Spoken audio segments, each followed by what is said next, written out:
So dahil abala ang Warriors ngayon sa paghahanap na makakasama ni Steph next season, asahan na nga natin na gagawa ang Warriors front office ng mga galaw kung saan pwede nga nilang isakripisyo ang kanilang mga batang players upang magkaroon si Steph na makakatulong next season. Ganun pa man ngayong inaasahan na si Andrew Wiggins at Jonathan Kuminga ang posibleng bitawan ng Warriors next season. Nilinaw na nga ito ng Clutch Points dahil ayon sa kanilang latest report, isa nga si Jonathan Kuminga sa pinakamagiging trade asset ng Warriors sa darating na off-season dahil napakalaki nga ng kanyang value ngayon bilang isang player.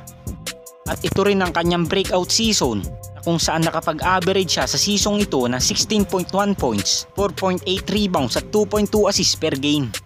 At naging malaking bagay din ng batang player na ito sa 2-time MVP na si Stephen Curry dahil siya nga nagsilbing number 2 option ng Warriors pagdating sa opensa.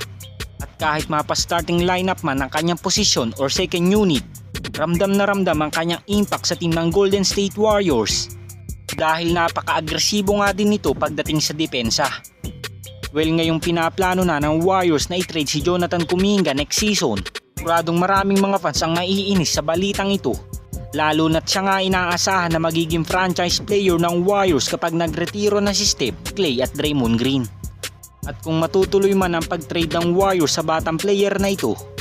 masasabi natin na pinataas lamang ng Warriors ang value ni Jonathan Kuminga sa regular season para magamit nga nila ito ngayon sa pagkuha ng ibang mga players na alam ng Warriors front office na makakatulong kay Steph next season.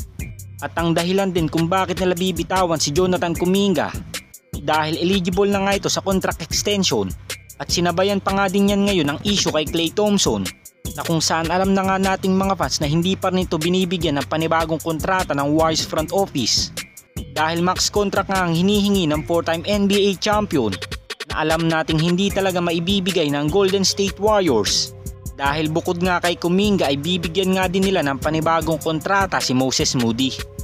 At maibibigay nga lang ng Warriors front office ang hinihingi ni Klay kung handa nga nilang bitawan ng isa kala Jonathan Kuminga, Moses Moody at CP3.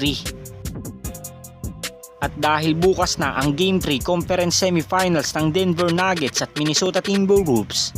inaasahan sa game na ito na babawi na ang defending champion dahil magsisilbing do or die game ito para sa defending champion, lalo na't down 2-0 na sila sa defensive team ng Minnesota Timberwolves.